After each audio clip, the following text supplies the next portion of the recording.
Programme जुर्म सज़ा के साथ मैं हूं कराची से दानियाल सैयद। 28 सितंबर को कराची के इलाके औरंगी टाउन में एक कत्ल की वारदात हुई जिसकी सीसीटीवी भी मंजर आम पर आई। उस सीसीटीवी फुटेज में मुलजिमों को घर की दहलीज पर खड़े शख्स को गोलियां मारते हुए देखा जा सकता है। ना सिर्फ डाकुओं की जानिब से गोलियां मारी गईं बल्कि जिस शख्स के ऊपर गोलियां बरसाई गईं उसके साथ एक कमसिन बच्चा भी मौजूद था और उसकी गोद में भी एक बच्चा उस वक्त मौजूद था। वाकई की सीसीटीवी फुटेज जब वायरल हुई तो पुलिस हुकाम हरकत में आए। जो मरने वाला शख्स है मकतूल सज्जाद, उसके बारे में बताया जाता है कि उसका ताल्लुक़ आबाई ताल्लुक़ फैसलाबाद से था और वो हाफिज़ कुरान भी था। मकतूल सज्जाद के करीबी अहबाब जो हैं वो हमारे साथ मौजूद हैं। सरवर उनसे मज़ीद जानते हैं। ये बताइएगा सज्जाद से आपका क्या रिश्ता है और वो हाफिज़ कुरान के साथ क्या काम करता था? अस्सलाम वालेकुम सर जी वो हमारा दामाद था और फैसलाबाद से कराची आया था मिलने के लिए। ऐसे ही अपने बच्चों को गोद में उठाया, एक उंगली लगाया, बाहर खड़ा उसको खिला रहा था। एकदम डकैत आया, उन्होंने छलांग लगाई है। वो तो अपने ध्यान में लगा हुआ था, उन्होंने ऐसे मोबाइल छीनने की कोशिश की। खैर मोबाइल तो उसके हाथ में नहीं आया और बच्चा मेरा घबरा गया। उसने घबरा से ऐसे किया तो उसने फ़ौरन गोली मार दी। बड़ा अफसोस है कि ऐसे गोली चली, हम फ़ौरन बाहर आए तो देखा तो भाग रहे थे। उसको गरीब को उठाया, अस्पताल ले गए। जाते जाते उनकी डेथ हो गई। फिर उन्होंने पुलिस वालों ने जो काम करना था, अपना कार्रवाई करनी थी, डॉक्टर ने कार्रवाई करनी थी, वो की। हमको 3-4 बजे छोड़ा। फिर उसको बच्चों को फैसलाबाद टेसियाँ स्टाफ है वहाँ ले गए थे, वहाँ उसको दफन किया था। अच्छा, सजाद के बारे में बताइएगा। वो हाफिज़ कुरान था, मदरसे में पढ़ाता भी था, बच्चों को हिफ्ज़ भी कराता था। जी माशाल्लाह, बच्चा था उसी मदरसे में वो पढ़ा, उसी में जवान हुआ, हाफिज़ कुरान था और बच्चों को पढ़ाने लग गया। पहले शागिर्द था, फिर उस्ताद बन गया। उसके हाथ से 18-20 बच्चे कम से कम हाफिज़ हो चुके थे जी। अच्छा, ये बताइएगा पुलिस ने ये कार्रवाई की है इस जो सजाद के कत्ल में मुलव्विस जो एक मुलजिम था जो मोटरसाइकिल चला रहा था उसको गिरफ़्तार किया, बिलाल जिसका नाम है। और नूर हुसैन जो मरकज़ी मुलजिम जिसने गोलियां चलाई थी वो पुलिस से मुकाबले में हलाक हुआ है। तो पुलिस की कारकर्दगी पर क्या कहना चाहेंगे? मुतमईन है आप पुलिस की कारकर्दगी से? माशाल्लाह जी, अल्लाह पाक इनको खुश रखे। इन्होंने दिन रात एक किया और कुर्बानी दी है, नीचे से लेके ऊपर तक। मैं इन साहबों को सलाम करता हूँ और ये दुआ करता हूँ कि अल्लाह पाक इनको यही हिम्मत और यही तौफीक अता फरमाए ताकि आगे किसी गरीब के ऊपर जुल्म ना हो, अगर हो तो ये इंसाफ दिला सके। मैं इनका बहुत बहुत शुक्रिया अदा करता हूँ। जी बिल्कुल। मकतूल सज्जाद के जो ससुर हैं उनका मौक़िफ़ आपने सुना, उनका बयान आपने सुना। मुकाबले में जो मुलजिम एक गिरफ़्तार हुआ और एक मुलजिम मरकज़ी मुलजिम जो हलाक हुआ है, किस तरीके से इन मुलजमान की गिरफ़्तारी अमल में आई? पुलिस ने क्या टेक्निकल ज़राए इस्तेमाल किए? कितनी मुश्किलात पुलिस को हुई इन मुलजिम तक पहुँचने में? पुलिस हुकाम के पास चलते हैं और उनसे मज़ीद जानते हैं।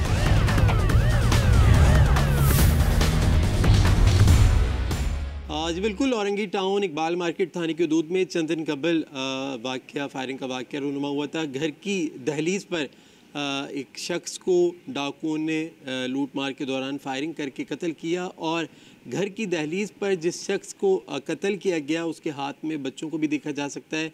घर के दरवाजे पर और दीगर बच्चे भी खड़े थे। मकतूल हाफिज़ कुरान था, सज्जाद उसका नाम था। पुलिस ने टेक्निकल बुनियादों पर कार्रवाई की और इस शहरी के कत्ल में मुलव्विस जो मुलजमान थे उनमें से एक मुलजिम गिरफ़्तार हुआ जबकि दूसरा मुलजिम जो है वो पुलिस से मुकाबले के दौरान हलाक हुआ। SHO थाना इकबाल मार्केट जो है वो शहबाज यूसुफ हमारे साथ मौजूद हैं, उनसे मज़ीद जानते हैं। ये बताइएगा जब ये वाक़या सामने आया, जो CCTV फुटेज सामने आई, उसके बाद मुकदमा दर्ज किया गया, किस तरीके से इन मुलजमान की गिरफ़्तारी, एक मुलजिम की गिरफ़्तारी अमल में आई, दूसरा मुकाबले में हलाक हुआ, क्या कहना चाहेंगे इस हवाले से? बिस्मिल्लाहिर्रहमानिर्रहीम। ये 28 तारीख का वक़ूआ है। इसमें ये सज्जाद जो है मर्डर हो गया था, जिसमें उसके बाद DIG साहब अपना इरफान बलोच साहब और तारिक अलई मस्तूर साहब SSP साहब हैं जिन्होंने मेरे को जो है ना यहाँ पर तैनात किया और ये मेरे को टास्क दिया था कि ये जो है बंदे पकड़ने हैं। तो फिर उसके बाद हमने टेक्निकली बुनियाद पे इंफॉर्मेशन बेसिस पे, क्योंकि CCTV में कोई ख़ास तस्वीरें इसकी नहीं आ रही थी, फिर हमने अपनी भी इंफॉर्मेशन बेस पे इसको जो है ना मालूम किया तो पता चला कि इसमें जो है ना बिलाल और नूर हुसैन ये 2 लड़के शामिल हैं। तो फिर हमने बिलाल को गिरफ़्तार किया जो मोटरसाइकिल चला रहा था, पहले नूर हुसैन भागा हुआ था। फिर इसके बाद नूर हुसैन नूर हुसैन के साथ हमारा मुकाबला हुआ, ये मतलब पाकिस्तान बाज़ार के हैं SHO, उन्होंने किया था। ये इन्होंने अपना बताया कि हम लोग ने पहले बैठ के मतलब नशा वगैरह किया था, फिर उसके बाद हम दोनों जो है ना वहाँ से निकलें, तो उनका कहना ये था कि हम लोग से अचानक से हो गया ये काम नशे की हालत में। अच्छा, ये बताएगा शहबाज भाई कि जो मुल्ज़िमान जो एक गिरफ़्तार हुआ, एक मुल्ज़िम गिरफ़्तार भी हुआ इस वाक़े में, उस मुल्ज़िम से दौरान तफ्तीश क्या सामने आया? पहली वारदात थी उनकी या इससे कबल वो वारदात करते रहे, और असला उनके पास कहाँ से आया? ये जो है इनका असला जो है ना, एक और इनका साथी था, वो भी मफरूर है, वो भी इंशाल्लाह हम पकड़ लेंगे। जिन्होंने इसको असला दिया था वो इनसे डकैतियाँ, ये स्नैचिंग वगैरह कराता था, और वो उसके बदले में उनसे मोबाइल वगैरह ले लेता था कि वापसी में जो है ना जो मोबाइल छीने हुए होते थे वो उनसे लेता था। और ये लोग ये ना ये काम मतलब कर रहे हैं, स्ट्रीट क्रिमिनल की वारदातें एक पहली नहीं है। हर बंदा जब पकड़ा जाता है तो कहता है कि मैंने पहली बार की है, लेकिन ये काफ़ी बार पहले भी कर चुके हैं ये। अच्छा, ये बताएगा मकतूल सज्जाद जो कत्ल हुआ, कहाँ वो काम करता था, क्या करता था? सज्जाद असल में फ़ैसलाबाद में माशाल्लाह हाफिज़ कुरान था, और फ़ैसलाबाद में एक गांव है, वहाँ पर जो है मस्जिद में बच्चों को हिफ्ज़ कराता था और पढ़ाता था। तो वहाँ ये इनका ससुराल यहाँ पर था, इनकी बीवी बच्चे यहाँ पर आए हुए थे, ये इनको लेने आया हुआ था यहाँ पर। तो ये घर में ही था, जैसे बाहर खड़ा हुआ था। इनके मतलब ससुराल वालों का कहना ये है कि ये मैच देख रहा था मोबाइल के अंदर, तो इतने में ये लोग आए मोबाइल छीनने के लिए। वो ऐसे ही पीछे हटा तो उन्होंने इसको गोली मार दी थी। जी बिल्कुल, पुलिस हुकाम का मौक़िफ़ आपने सुना है। SHO इकबाल मार्केट शहबाज यूसुफ, जिन्होंने सज्जाद नामी शहरी जो हाफिज़ कुरान भी था, बच्चों के सामने उनके बाप को कत्ल किया गया। उस कत्ल में मुलव्विस जो दो मुल्ज़िमान थे, उनमें से एक मुल्ज़िम को पुलिस ने गिरफ़्तार किया, और उसी की निशानदही पर जो मरकज़ी मुल्ज़िम था उसकी गिरफ़्तारी के लिए जब पुलिस पहुंची तो मुल्ज़िम ने फ़ायरिंग की। जवाबी फ़ायरिंग के नतीजे में वो मुल्ज़िम हलाक हुआ। उसके पर भी माजी में उसका क्रिमिनल रिकॉर्ड जो है वो सामने आया है। ताम ये सज्जाद नामी शहरी था जो औरंगी टाउन इकबाल मार्केट में कत्ल हुआ था, और सोशल मीडिया के ऊपर और नेशनल मीडिया के ऊपर इस कत्ल के बारे में कई सवालात जो हैं वो जन्म लिए थे, और लोगों ने इस कत्ल में मुलव्विस जो मुल्ज़िमान हैं उनके अहल खाना ने भी, मकतूल के अहल खाना ने इस कत्ल में मुलव्विस मुल्ज़िमान की गिरफ़्तारी के लिए अपील की थी, जिसके बाद पुलिस ने फ़ौरी एक्शन लेते हुए एक मुल्ज़िम को गिरफ़्तार किया और दूसरा मुल्ज़िम हलाक हुआ। प्रोग्राम जुर्म व सज़ा के लिए मैं हूँ डेरा गाजी खान के इलाके ट्राइबल एरिया से सलीम बुज़दार। मैं आपको इस कबायली इलाके का एक खौफनाक वाक़या से आगाह करता हूँ, जिसमें एक खातून को इंतहाई बेदर्दी से कत्ल कर दिया गया है, और कत्ल इस तरह किया गया है कि उसके अपने बेटे ने ही उसे मारा है। और मारा इस तरह से है कि ना असला इस्तेमाल हुआ, ना कोई तेज़ धार आला इस्तेमाल हुआ, बल्कि पत्थरों से उसका सर कुचल कर उसे कत्ल कर दिया गया है। और इलाके के लोगों ने बताया, और जो यहाँ के ट्राइबल एरिया का फोर्स है, बॉर्डर मिलिट्री पुलिस, उनकी तरफ से मुकदमा दर्ज किया गया है। और उन्होंने जो हमें बताया कि बेटे ने किसी शक की बुनियाद पर अपनी वालदा को बहुत ज़्यादा तशद्दुद करके पत्थरों से सर कुचला, और उसके बाद जब वो उसका दम निकल गया, जब वो वफ़ात पा गई, कत्ल हो गई, उसके बाद भी वो डेड बॉडी पर उसका गुस्सा ठंडा ना हुआ, तो डेड बॉडी पर भी वो पत्थर बरसाता रहा। तो इलाके के लोगों ने और ख़वातीन ने जो दीगर करीबी थे, उन्होंने कुरान जो है ना बीच में ला के उनके वास्ते दिए, जिसके बाद वो बेटा उसको छोड़ के कहीं चला गया है। और इस कदर खौफनाक सूरत हाल पैदा हुई पूरे इलाके में, खौफ का सा जो है ना समा है कि बेटे ने अपनी वालदा को कत्ल क्यों किया और इस तरह बेदर्दी से क्यों मारा। जिस तरफ से हमें कुछ लोगों ने जो हमें बताया है कि इसको अपने वालदा के किरदार पर शक था, जिसकी बुनियाद पे उसे मारा गया, जबकि तमाम इलाके के लोग और उसके अपने घर के लोग गवाही देते हैं कि वो खातून इंतहाई जो है ना वो इज़्ज़तदार खातून थी, और इस तरह का किसी किस्म के वाक़े में मुलव्वस नहीं थी। उसे किसी और वजह की वजह से उसे कत्ल किया गया है। ज़ाहिर ये किया गया है उनकी तरफ से कि गैरत का मामला था। अलबत्ता हमने ये देखा कि यहाँ पर तमाम लोग जो है ना वो उसको इस अमल को अप्रिशिएट नहीं कर रहे, बल्कि उसे बुरा समझा जा रहा है इस अमल को। ये बहुत बड़ी कोई अच्छी बात है। हम इस मामले में मज़ीद जो है ना तहकीक करेंगे। इस पे मुतलका हुकाम, जो एक ट्राइबल एरिया है, इसके बारे में आपको बता दूं, और जो डेरा गाजी खान का कबायली इलाका, ये प्रोविंशियल एडमिनिस्ट्रेटिव ट्राइबल एरिया जिसे पाटा कहा जाता है, यहाँ पर पॉलिटिकल एडमिनिस्ट्रेशन होता है। यहाँ पर जो है ना वो बॉर्डर मिलिट्री पुलिस और बलोच लेवी के नाम से 2 फोर्सेस कायम हैं जो कि यहाँ के अमन व अमान के ज़िम्मेदार हैं। उनमें उनके एक सीनियर कमांडेंट होता है बॉर्डर मिलिट्री पुलिस का। हम उनसे भी जाके बात करेंगे इस केस से मुताल्लिक कि अब तक क्या हुआ। और दूसरी जो खौफनाक बात हमारे सामने ये आई है कि जो मुकदमा दर्ज हो वो इंतहाई कमज़ोर है, जिसकी वजह से अगर वो कभी पकड़ा भी गया, मुलजिम अभी तो पकड़ा नहीं गया, वो फ़रार है, ना तो बॉर्डर मिलिट्री पुलिस ने मुलजिम पकड़ा है, ना कोई मुकदमा सही तरीके से दर्ज किया है। और इस तरह का लग रहा है कि कोई मिली भगत के साथ मिल के इस तरह का कमज़ोर FIR कायम की गई है ताकि वो फौरी तौर पर अगर पकड़ा भी कभी जाए तो फ़ौरन रिहा हो जाए।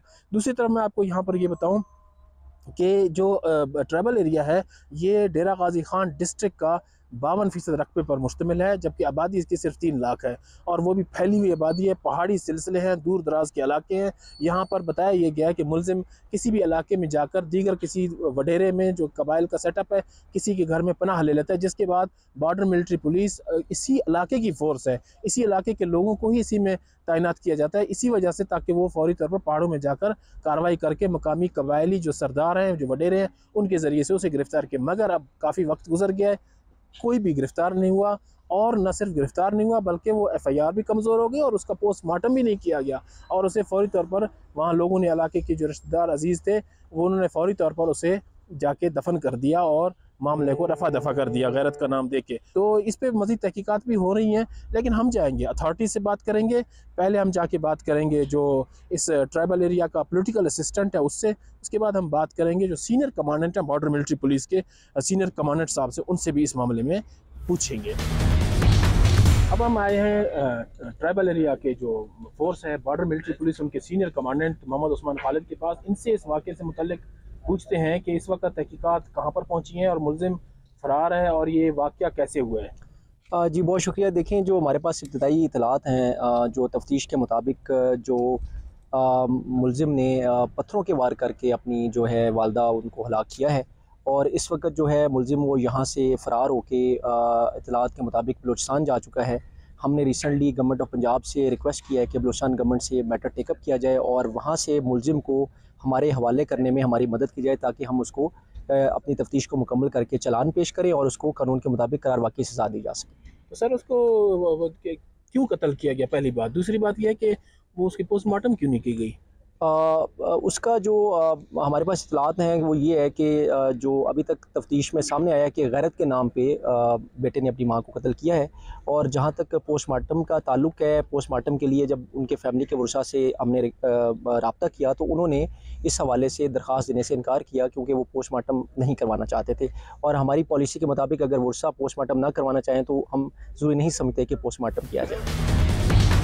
जी, हमारे साथ मौजूद हैं political assistant tribal area DG Khan के अमीर तैमूर साहब। इनसे बात करते हैं इस जो अंदरनाक वाक़या पेश आया है, इस पे इनकी एडमिनिस्ट्रेशन ने, पॉलिटिकल एडमिनिस्ट्रेशन ने क्या काम किया अब तक, और वो मुलजिम कहाँ है, उसके बारे में पूछिए कि वाक़या हुआ क्या, इसकी थोड़ी तफसील से आगाह फरमाएं हमें। देखें, ये 15 अगस्त को एक बड़ा दिलखराश वाक़या हुआ है। ये थाना हिंगलोन कच्छ की हदूद में एक बस्ती बहोण है, वहाँ से हमें इंफॉर्मेशन मिली कि वहाँ हसी माई को उसके सौतेला बेटा है मोहम्मद अली, वहाँ उनका कोई घरेलू झगड़ा हुआ, गालम गलोच हुई, और उस बंदे ने बड़ी बेदर्दी से ईंटें और पत्थर लेकर अपनी उस वालदा का कत्ल कर दिया। हमें ख़बर आई, SHO ने हमें इसकी इन्फॉर्मेशन दी, हमने बिल्कुल इस पर फिर FIR करवाई और अपनी टीमें निकाल दी उस बंदे को गिरफ़्तार करने के लिए। लेकिन अनफॉर्चुनेटली आपको पता है कि ये ट्राइबल एरिया है, बलूचिस्तान के साथ है, तो वो बंदा बलूचिस्तान की हदूद में भागने में कामयाब हो गया। इसके साथ साथ फिर ये वाक़या हमने टेकअप किया है अपने हायर अप्स के साथ। ऑलरेडी हमने होम डिपार्टमेंट को ये ख़त लिख दिया है कि बलूचिस्तान पुलिस की मावनत हासिल कर ली जाए, क्योंकि ये एक बड़ा ग्रीवस और हीनस किस्म का ये क्राइम जो है कमिट किया गया है। इसकी बिल्कुल भी कोई मुआशरा इजाज़त नहीं दे सकता। ये अब हमारी ज़िम्मेदारी है कि हम इस दरिंदे को, इंसान की ये शक्ल में दरिंदा जो है, इसको गिरफ़्तार करें। तो इसलिए अभी होम डिपार्टमेंट को ख़त हमारा गया हुआ है। इंशाल्लाह बलूचिस्तान पुलिस की हेल्प लेकर हम इस बंदे को गिरफ़्तार करके कानून के मुताबिक कैफ़रे किरदार तक पहुँचाएंगे। ठीक है, तो सर ये बताएं कि जो आपका जो एडमिनिस्ट्रेशन है, जो आपकी फोर्सेस हैं, 2 बलोच लेवी और बॉर्डर मिलिट्री पुलिस, तो वो जो उसका तरीक़ाकार होता है वो मकामी जो वडेरे होते हैं, सरदार होते हैं, उनके थ्रू से बंदों को फ़ौरन पकड़ा जाता है जो पकड़ना चाहें तो। दूसरी बात ये कहना चाह रहा हूँ कि ये इसका कत्ल करने में अकेला एक ही बंदा इन्वॉल्व है, या जिस तरह से हमारे ज़राए ने बताया 5 बंदे इकट्ठे होकर उन्होंने फैसला किया कि इसको मारना है, तो गैरत का मामला भी था इसमें? देखिए, अभी investigation is still going on, तो अभी कोई हतमी राय देना क़ब्ल वक्त होगा। जहाँ तक मुल्ज़िमान की गिरफ़्तारी का ताल्लुक़ है, ये मामला बहुत हाईलाइट हो चुका है और आपको पता है कि आजकल की प्रोविंशियल गवर्नमेंट सीएम साहिबा की बिल्कुल रेड लाइन है कि ख़वातीन जेंडर बेस्ड वायलेंस है, उस पे तो कोई भी कॉम्प्रोमाइज़ नहीं है। तो इसमें मैं आपको अश्योरेंस देता हूँ कि बीएमपी और बलोच लेवी बिल्कुल मुखलिस है इस दरिंदे को गिरफ्तार करने के लिए, तो इसमें कोई कमी या कोई कोताही बर्दाश्त नहीं की जाएगी। जैसा कि मैंने आपको कुछ ज्योग्राफी के बारे में बताया है कि ये कंटिगुअस इलाका है बलूचिस्तान के साथ, ये बंदा भागने में कामयाब रहा है, जिसकी वजह से अभी हम ठीक है, ये बंदा भागने में कामयाब रहा है। जिस तरह एक रवायती तरीका होता है पुलिस का, अगर वो फरार हो गया तो उससे मुतल्लिका जो करीबी लोग हैं उनको लाया जाता है, उनको बिठाया जाता है, उनसे तफ्तीश की जाती है। अब तक कोई तफ्तीश भी नहीं हुई। आपकी बीएमपी ने कोई एक बंदा भी गिरफ्तार नहीं किया। इतना बड़ा वाकया हुआ, इसमें 4-5 बंदों ने इकट्ठे मशवरा करके पूरा प्लान बना के उस औरत को गैरत के नाम पे कत्ल कर दिया। तो इसमें कुछ ना कुछ तो कोई ना कोई चीज़ सवाए एफआईआर भी इतना कमज़ोर बनाया गया है कि वो पहली पेशी पे ही छूट जाए। देखिए, वो इसमें जो मरकज़ी मुल्ज़िम है वो मोहम्मद अली उसका नाम है, वो बिल्कुल मैंने जो बताया जो मफरूर होने में, बाकी जो है वो इन्वेस्टिगेशन चल रही है। जो तमाम मुल्ज़िमान या जिन पे हमें शक है वो हमारे साथ ताउन कर रहे हैं इन्वेस्टिगेशन में। तो जाहिर सी बात है, जब तक कोई चीज़ वाज़ेह नहीं हो जाती, हम किसी के खिलाफ किसी को मुजरिम या फिर उसको कसूरवार या बेकसूर नहीं ठहरा सकते। इसमें इन्वेस्टिगेशन चल रही है, तमाम लोग बिल्कुल हमारे साथ मावनत कर रहे हैं। मेजर जो इसमें मुल्ज़िम है वो अभी मोहम्मद अली, जिसकी हमने आइडेंटिफिकेशन की है, उसको हम इंशाल्लाह गिरफ्तार करेंगे। फिर आगे इस पे पर्चा के हम इसका चालान वगैरह तमाम सारी जो चीज़ें वो बिल्कुल तगड़ा देंगे इंशाल्लाह, कैफरे गिरफ्तार तक पहुँचाएंगे। ये हमारा आवाम के साथ वादा है। प्रोग्राम जुर्म और सज़ा के लिए फैसलाबाद से मैं हूं हमाद अहमद, और आज कत्ल की जिस वारदात का हम इसमें बयान करेंगे, उसमें अंधे कत्ल की ये वारदात इसलिए हुई कि हवाई फायरिंग से मना करने पर पड़ोसी के 15 साला बेटे को गोली मारकर कत्ल कर दिया गया, उस पर गोलियां चला दी गईं। ये वाक़या पेश आया है मलखावाला में, थाना सदर का ये इलाका था। और 3 सितंबर की रात जो 15 साला अहमद है, उसको जब वो छत पे था अपनी फैमिली के साथ, तो उसको नामालूम सम से आने वाली एक गोली लगी, जिसकी वजह से वो शदीद ज़ख्मी हुआ और उसे हस्पताल मुंतकिल किया गया, मगर वो जाँबर नहीं हो सका। इस वाक़े में मुल्ज़िमान तक पुलिस कैसे पहुँची, उन्होंने क्यों फायरिंग इस तरफ की, और किस तरह सारा ये वाक़या पेश आया, मेरे साथ उसके अहमद के मकतूल के वालिद मौजूद हैं, आबिद हुसैन, जो रिक्शा ड्राइवर हैं, और अहमद इनका अकलौता बेटा था, और इनकी बाकी 3 बेटियां हैं। 7वीं क्लास का वो तालिब इल्म था। इनसे जानते हैं कि किस तरह ये वाक़या पेश आया। अस्सलाम वालेकुम जी, मेरा नाम आबिद हुसैन है जी, अहमद का बाप हूँ मैं। हम छत पे ना बस सोने वाले थे कि मुझे ज़ुकाम हुआ था। मैंने वो बच्चे से बोला कि जाओ मेरे लिए दूध ले आओ। वो दूध लेने के लिए खड़ा हुआ है चारपाई पे ही, अपनी चारपाई पे, और फायर की बड़ी ज़बरदस्त आवाज़ आई, जैसे बिल्कुल हमारे किसी पास से किसी ने फायर किया है, और वो बच्चा मेरा गिर गया, नीचे गिर गया। मेरी छोटी बेटी ने बताया, पापा जी वो अहमद गिर गया नीचे। हमने कहा कि वैसे ही डर की वजह से गिर गया है, बेहोश हो गया है। हमने जब देखा, उसको उठाया, उसके सर पे के पीछे हाथ रखा, तो हमारे खून से हाथ उसके भर गए, और हमने फ़ौरन उसे किसी इमदाद के लिए 11 बाई पे फ़ोन करने की कोशिश की, लेकिन मेरे हाथ कांपी जा रहे थे। इतना शदीद हमें झटका लगा कि हम दुआएं करने लगे अल्लाह से, या अल्लाह हमारा एक ही बेटा है, अल्लाह पाक हमारा एक ही बेटा है, इसकी जान बख्श देना। उसके सर पे देखा तो सर पे गोली लगी, गोली लग गई। मैंने फ़ौरन ही नीचे गया और इमदाद किसी को मदद के लिए पुकारने लगा। तो जब देखा कि जिन लोगों ने गोली चलाई वो ही खुद ही, उन्हें पता चल गया कि जो हमने फायर किया है वो फायर किसी को लग गया है। वो फ़ौरन उसको मोटरसाइकिल लाए, उसके ऊपर बिठाया, और वो हम हॉस्पिटल आ गए। वो जनरल हॉस्पिटल नुसरत फ़तेह अली ख़ान, वहाँ पे उन्होंने फ़ौरन कहा कि इसको लाइट अस्पताल ले जाएं। उन्होंने 11 भाई को फ़ोन किया, 11 भाई आ गई, और लाइट अस्पताल चले गए हम। लाइट अस्पताल तो उन्होंने अपनी ट्रीटमेंट की, ऑक्सीजन वगैरह लगाई, सारा कुछ किया। उनको मैंने कहा कि भाई उनकी गोली जो है ना, इसकी गोली निकाल दें। उन्होंने कहा कि ये ऐसा नहीं हो सकता, कि गोली ज़्यादा गहराई में चली गई है, अगर पास होती तो निकल जानी थी, लेकिन वो जो गोली दूर गई है, दूर चली गई है, दिमाग के अंदर तक चली गई, ये नहीं हो सकता। अच्छा, बेटा आपका जानबर नहीं हो सका, उसकी डेथ हो गई? नहीं, डेथ होगी। ये 1 बजे उसने दम दे दिए थे अपने। अच्छा, उसके बाद फिर पुलिस कार्रवाई किस तरह हुई, किस तरह मामला आगे बढ़ा? जब हम हॉस्पिटल में थे तो पुलिस ने उसी वक्त अपनी कार्रवाई शुरू कर दी थी।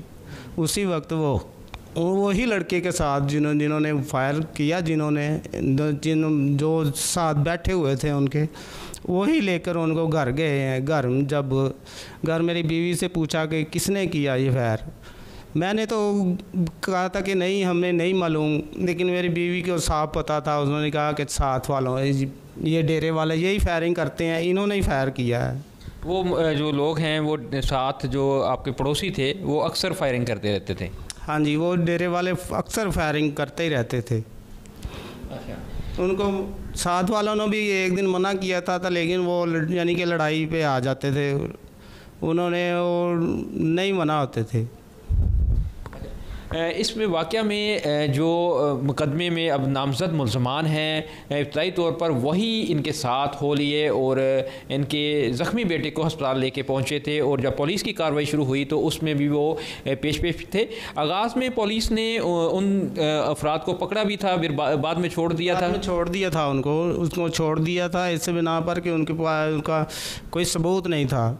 जब वो पोस्टमार्टम की रिपोर्ट आई तो तब पता चला कि ये जो फायर है वाकई इधर से ही हुआ है, और जितने भी उन्होंने पता कराया, पीछे वाले लोगों से पता कराया और इधर उधर से पकड़ा, उन्होंने कहा कि यही लोग हैं, यही फायरिंग करते हैं, यहाँ पे और कोई फायरिंग नहीं करता है।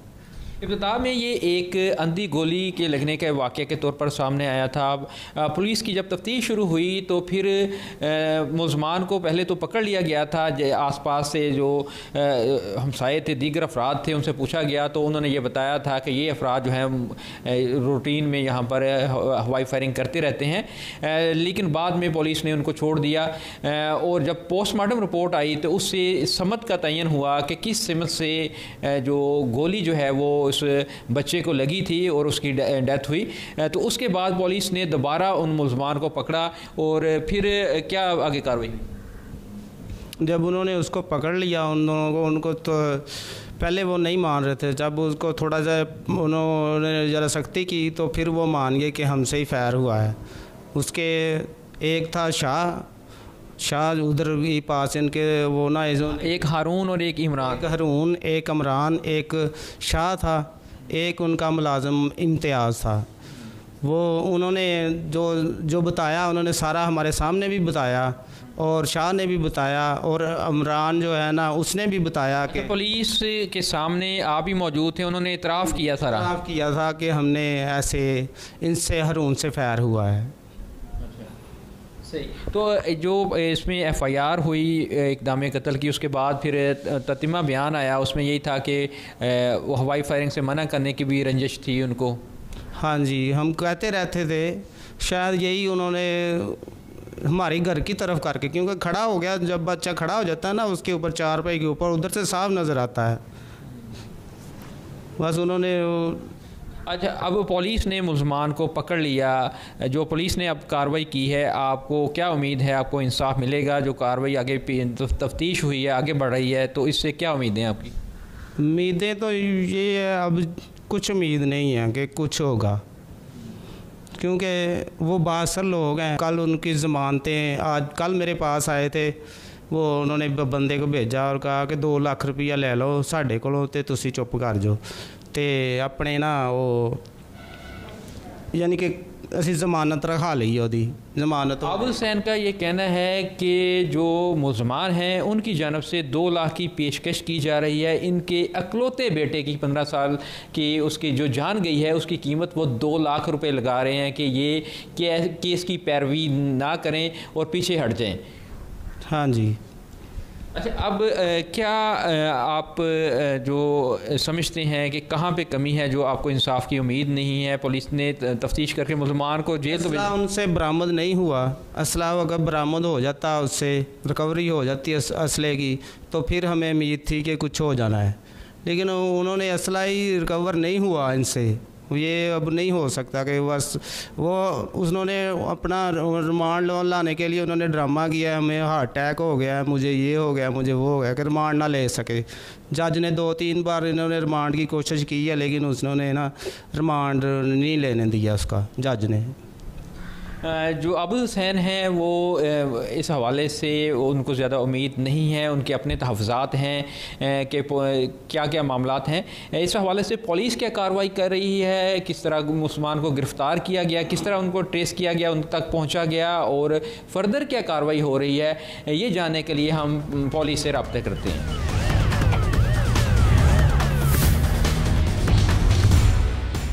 रिक्शा ड्राइवर के अकलौते बेटे अहमद का कत्ल जो है वो एक अंधे कत्ल के तौर पर पुलिस के सामने आया था, लेकिन पुलिस ने इस हवाले से जब तफ्तीश की तो जब मामला कुछ और निकला, और जो वाक़या है उसमें क्या क्या पहलू सामने आए हैं, क्या तफ्तीश आगे बढ़ी है, और मुलज़मान कौन थे जिन्होंने इसको निशाना बनाया, इस हवाले से सारा कुछ जानने के लिए मेरे साथ SHO थाना सदर सुफियान भुट्टर मौजूद हैं। इनसे जानते हैं। सर, एक अंधा कत्ल था, बिल्कुल नामालूम सिम से आई गोली लगी, एक नौजवान 15 साल वो हलाक हो गया, पुलिस के सामने ये वाक़या था, फिर वाक़या किस तरह शुरू हुआ, किस तरह फिर आगे बढ़ा? जी बिस्मिल्लाहिर्रहमानिर्रहीम।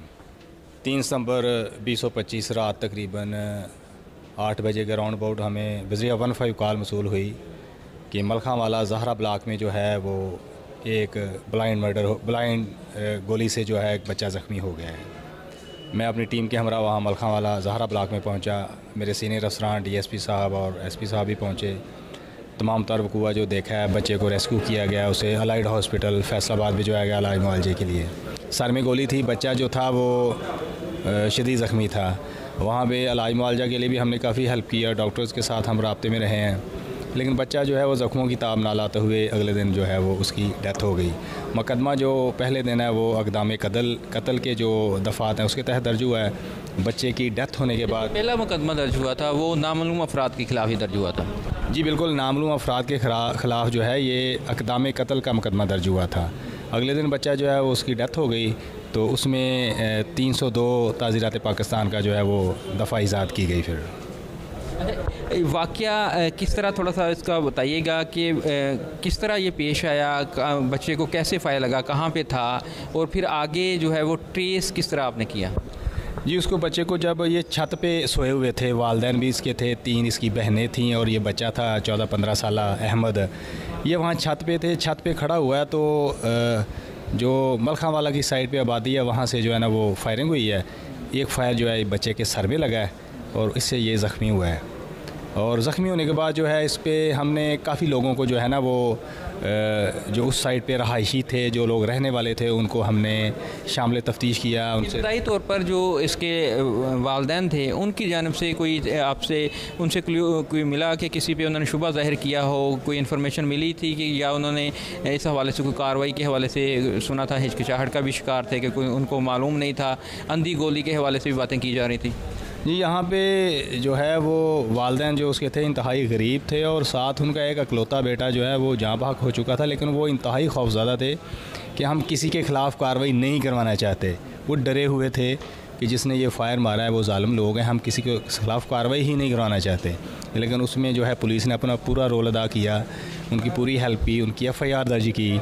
उनके जो है वो बच्चे की डेथ होने के बाद हमने जो है 302 की दफ़ा इजाद की। CPO साहब की तरफ से जो है इस पर बहुत तवज्जो दी गई, जो टीम है एक तश्कील दी गई और हदायत की गई कि ये मुकदमा चंद दिनों में ट्रेस किया जाए। और CPO साहब ने बाकायदा जो है इस पर रोज़ाना इस मुकदमा पे हमसे जो है वो फ़ीडबैक लेते थे। अच्छा, मुलज़मान तक कैसे पहुँचे? मुलज़मान तक क्योंकि वो रहायशी एरिया था, तो हमने जो उसकी गोली जो उसके सर पे लगी थी ना, वो उस डायरेक्शन का, उस सिमत का तयन किया। सिमत का तयन करते हुए हमने बहुत सारे लोगों को उस साइड पे जो है ना इंटरोगेट किया, जिसमें ये जो मुल्ज़मान हैं जो इस मुकदमा में चालान हुए हैं, हारून वैस और मलिक इमरान, ये भी उस साइड पे जो हारून वैस है उसका डेरा था, इसको भी शामिल तफ्तीश किया और इन्होंने इंकशाफ किया और ये सारी बात सामने आई कि इन्होंने फायरिंग की है। इसकी फायरिंग से ये बच्चा जो है मकतूल जो है इसकी जान गई है। ये तो पता चल गया कि मुसलमान ये थे, तो इसमें जो तर्जुमा बयान इसमें शामिल किया गया है, रंजिश क्या थी, इनका मकसद क्या था, क्यों उन्होंने सीधी गोली उस पर चलाई? रंजिश ये थी कि ये डेरेदार जो हैं हारून वैंस वगैरह ये अक्सर पहले भी फायरिंग करते हैं, हवाई फायरिंग करते हैं। वहाँ पे ये गरीब लोग रहते हैं जिनमें ये मकतूल बच्चा और इसकी फैमिली भी थी। मकतूल बच्चा जो है इसके वालिद आबद हुसैन ने बार बार उनसे पहले भी कई बार कहा कि आप फायरिंग ना किया करें, मेरा घर आपके करीब है, मेरा नुकसान हो जाएगा। और वो बता रहा था आबद हुसैन के पहले भी ये फायर करते हैं और मेरे जो है दरो दीवार वो दीवारों पे फायर इनके लगे हैं। इस पे जो है वो इसने बार बार इनसे कहा, जिस वजह से ये हारून वैंस वगैरह डेरेदार जो थे भी ये नाराज़ भी थे। उस दिन इन्होंने सीधी फायरिंग इसकी छत की तरफ की है, जो एक फ़ायर इसके बच्चे के सर पे लग गया है। जी, हवाई फायरिंग मुसलमान करते थे और इसी रंजिश पर उन्होंने सीधी गोलियां जो हैं वो जो रिक्शा ड्राइवर है आबद हुसैन की छत की तरफ चलाई, जिसकी वजह से उसका 15 साला बेटा अहमद उसमें जांबक हुआ। और पुलिस ने मुसलमान को ट्रेस करके इस मुकदमे का जो चालान है वो जमा करवा दिया है, मुसलमान को चालान कर दिया गया है और ये करार उन मुसलमान को करार वाकई सज़ा देने के लिए तफ्तीश का अमल मुकम्मल कर लिया गया है। जी, जुर्म सज़ा के आज के इस एपिसोड में हम आपको आज एक ऐसे वाक़े से मुतल्लिक़ बताएंगे जिसमें छोटी छोटी गफलतें किस तरह बड़े हादसात का सबब बनती हैं। बच्चों की जो हिफाजत है वो वालिदैन को ख़ुद करनी चाहिए। इस प्रोग्राम में 6 माह की बच्ची जो है वो अस्पताल से अगवा हो जाती है। एक मुल्ज़मा खातून जो है, जो अपना नाम जो है हादिया उर्फ तमन्ना बताती है और वो अस्पताल में दाखिल होती है। दाखिल होने के बाद वो 6 माह की जो बच्ची अस्पताल में दाखिल थी उसकी वालदा के साथ वाकफियत बनाती है और अपने आप को CCD अहलकार ज़ाहिर करती है। जब खातून हॉस्पिटल में दाखिल होती है और दाखिल होने के बाद बच्ची की वालदा के साथ अपने मुरासम जो है वो कायम करती है। इसी दौरान जो है जब वो एतमाद जीत लेती है वालदा का, तो 6 माह की जो बच्ची है उसको वो अगवा करती है वहाँ से और फ़रार हो जाती है। जब वालदा को पता चलता है कि झांसा देकर उस बच्ची को जो है वो अगवा किया गया है तो वो शोर मचा देती है, जिसके बाद पुलिस हरकत में आती है और अपना काम शुरू करती है।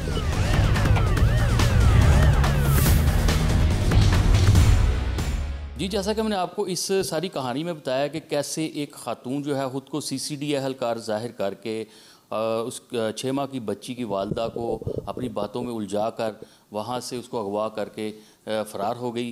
पुलिस ने 6 घंटे के वक्त में बच्ची को और मुल्ज़मा को दोनों को मुल्ज़मा को गिरफ़्तार किया, बच्ची को बाज़ियाब करा के वालिदैन के हवाले किया। मेरे साथ इस वक्त DPO सियालकोट मौजूद हैं, उनसे बात करते हैं कि कैसे इस बच्ची को ट्रेस किया गया।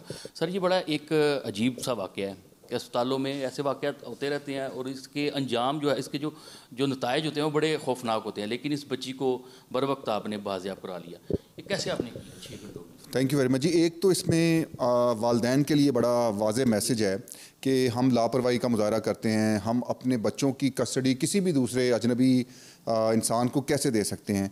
इस केस में भी इस खातून ने, जो किडनैपर थी, उसने इस छोटी बच्ची मायरा जो 6 माह की थी उसकी मदर का कॉन्फिडेंस विन ओवर किया। उसके एतमाद को जीतने के बाद वो उसे वहाँ से ले कर चुपके से फ़रार हो गई। अब ये पुलिस के लिए बहुत बड़ा चैलेंज था। हमने इसमें जो हमारी फोरेंसिक एविडेंस थी, जिसमें हमने अपने CCTV कैमरास को सबको मॉनिटर किया, उसमें एक जो सबसे वाइटल क्लू था जिसकी वजह से सारा केस ट्रेस हुआ इतनी जल्दी, वो ये था कि जब हम कैमरास की फीड को प्रोसेस कर रहे थे तो हमारे एक पुलिस ऑफिसर ने ये जो किडनैपर औरत थी उसको पहचान लिया। और वो इस वजह से पहचाना कि किसी और केस के अंदर ये पुलिस स्टेशन में एक एप्लीकेशन की हेयरिंग के लिए पेश हुई थी और वहाँ एक बड़ी ब्रीफ सी इंट्रैक्शन वहाँ रही थी। उसको शक पड़ा कि शायद ये वो औरत है। उसके बाद जब हमने उसके घर पे रेड करके उसके पेरेंट्स को कस्टडी में लिया और उनको जब वो वीडियो दिखाई गई तो वो हर चीज़ क्लियर हो गई, उन्होंने पहचान लिया कि जी हमारी बेटी है। तो ये वो वाइटल क्लू था कि जिसके ज़रिए फिर ये आगे सारा केस क्रैक हुआ। इसमें उसको हमने फिर फ़ौरन ही गिरफ़्तार कर लिया विदिन 6 आवर्स। वो भी एक बड़ा चैलेंजिंग टाइम था। हमें ये डर था कि उस बच्ची को कोई नुकसान ना पहुंचा दिया जाए या वो सियालकोट की टेरिटोरियल जुरिस्डिक्शन से निकल जाए या किसी पब्लिक ट्रांसपोर्ट पे या किसी प्राइवेट ट्रांसपोर्ट पे, तो हमारे लिए ये चीज़ बहुत बड़ा चैलेंज था। हमने जितने पार्क्स थे उनमें अपनी सर्च टीम्स लगाई, जितने अड्डे थे हमारे बस अड्डे उन तमाम पे हमने अपनी टीम्स लगा दी। अल्टीमेटली फिर हमारे एक बड़ा मशहूर शॉपिंग सेंटर है यहाँ, वहाँ से फिर हम वो उस औरत को हमने अरेस्ट किया और उससे उस बच्ची को रिकवर किया।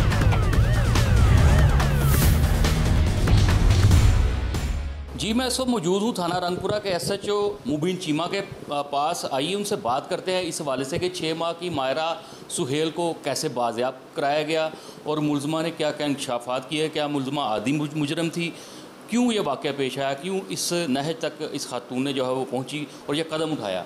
जी चीमा साहब, ये बताइएगा कि इस बच्ची को 6 घंटे बाद आपने बाज़याब्त कराया, वाक़या हुआ क्या और कैसे बच्ची को बाज़याब्त कराया? ये उम्र 22 में सारा वाक़या ऐसे है कि 11 सितंबर को हमें इतला मिलती है कि सिविल हॉस्पिटल से एक 6 माह की बच्ची जो है उसे किसी ने अगवा कर लिया है। पहले तो बच्ची बड़ी कम उम्र थी, ये वाक़या बड़ा क्रिटिकल था। हम मौका पे पहुँचे तो जाके सारी सिचुएशन देखी। जब पता चला कि वाक़या सच्चा है तो हमने सबसे पहले उसके वालिद की मदयत में मुकदमा दर्ज किया गया और फिर हमारे DSP साहब और हमारे ज़िले कमांडर DPO साहब की हिदायत के मुताबिक हमने बच्ची की तलाश शुरू की। तो हमें सबसे पहले फ़िक्र थी कि बच्ची को कोई नुकसान ना पहुँचे। हमने सेफ सिटी के कैमरे देखना शुरू किए और बच्ची को ढूंढते ढूंढते हम एक शॉपिंग मॉल में पहुँचे। वहाँ पे वो खतून बच्ची को लेके बैठी हुई थी। ये इस सारे प्रोसेस में हमें तकरीबन 6 से 7 घंटे लगे, जिसमें मेरी टीम सारी मेरे हमरा थी। हमें हमारे सिक्योरिटी अफसर साहब और जवेद साहब भी मेरे साथ थे। इन्होंने सबसे ज़्यादा मदद की हमारी सारे मामले में ढूंढने में। तो हमने बच्ची को बाज़याब्त करवा के उनके वालिदैन के हवाले किया। अच्छा, ये बताइएगा, जब आपने गिरफ़्तार किया मुलज़मा को, जब आप शॉपिंग मॉल में पहुँचे तो उस वक्त वो खातून क्या कर रही थी, बच्ची की क्या कंडीशन थी? चूँकि बच्ची को नमूनिया था, बीमार थी, और गिरफ़्तारी के बाद जो इब्तदाई तफ्तीश में मुलज़मा ने क्या बताया? उसमें खातून बच्ची को लेके वहाँ पे बैठी हुई थी। बच्ची चूँकि बीमार थी तो इस वजह से बच्ची रो रही थी, उसकी बुखार भी था बच्ची को। तो फौरी तौर पे उसे हॉस्पिटल लेके आए तो उसे तिब्बी इमदाद दी गई जो भी डॉक्टर्स ने पॉसिबल समझी। तो उसमें खातून ने ये इंकशाफ किया कि वो तलाक़ याफ्ता है। 2 साल पहले उसकी तलाक़ हो चुकी थी, उसे बच्चे बहुत ज़्यादा अच्छे लगते थे, खुद बेऔलाद थी। इस वजह से वो बच्ची को साथ लेके निकल गई कि इस बच्ची को मैं अपने पास रखूँगी और इसे खिलाती रहूँगी, मेरा भी दिल लगा रहेगा।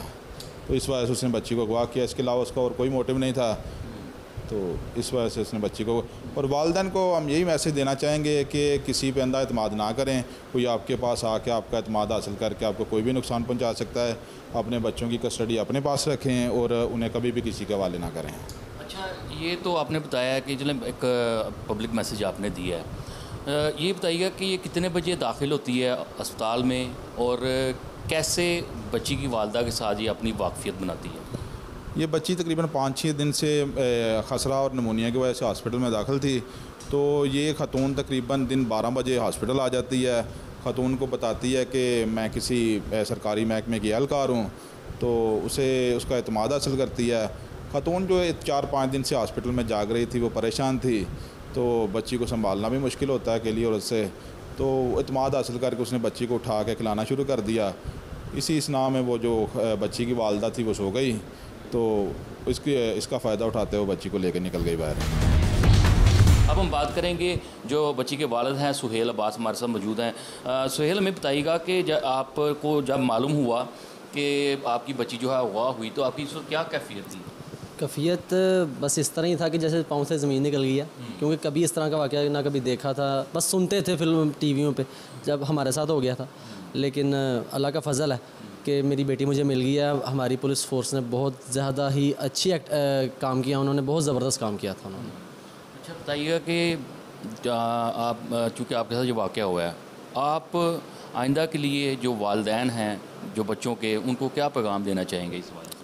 पैगाम यही देना चाहूँगा कि जिस हद तक हो सके अपने बच्चे की केयर खुद करें, किसी पे भी भरोसा मत करें, क्योंकि ये वक्त जो है ना ये बहुत बुरा चल रहा है। कोई भी किसके ज़हन में क्या चल रहा है हमें क्या पता। बस अपने बच्चे की केयर खुद करें जिस हद तक हो सके। बस यही कहते हैं कि आपसे गलती बहुत बड़ी? सर जाहिर सी बात है, एक मिस्टेक हुई है बहुत बड़ी, बल्कि ये गलती बहुत बड़ी थी, लेकिन अल्लाह का फ़ज़ल है कि मेरे अल्लाह ने मुझे मेरी बेटी लौटा दी है अल्हम्दुलिल्लाह। इस तरह की गलती करने से परहेज़ करनी चाहिए भाई, किसी को भी, सबको भी। अच्छा, आपकी जो मिसिज़ है, आपकी उनसे क्या बात हुई थी? जब उन्होंने आपको क्या बताया कि तुम उनसे क्या बातें करती रही, क्या आपको इस बात का इल्म था? मुझे इस बात का इल्म बाद में हुआ था मुझे भी, क्योंकि उस लड़की ने कहा था वो CCD में मुलाजिम है और इसी हॉस्पिटल में उसकी ड्यूटी लगी हुई है। तो उसने उसके साथ ना बहुत अच्छी दोस्ती की, उसको रिलैक्स किया, चाय वगैरह ये वो सारा उसने काम किया, फिर उसने पूरा उसका ना ट्रस्ट गेन किया, उसके बाद उसने ये काम किया उसके साथ। बहुत शुक्रिया। आपने यहाँ पर बच्ची के वालिद की ज़ुबानी सुना है, उसका ये कहना है कि उसकी मिसिज़ का, उसकी वाइफ का जो है वो एतमाद हासिल किया गया और ख़ुद को वो CCD अहलकार ज़ाहिर करती रही है कि वो इसी अस्पताल में उसकी तैनाती है। और ये मैसेज जो है ये तमाम वालिदैन के लिए है, ये एक सबक है कि अपने बच्चों की खुद हिफाजत करें, किसी पर भरोसा ना करें।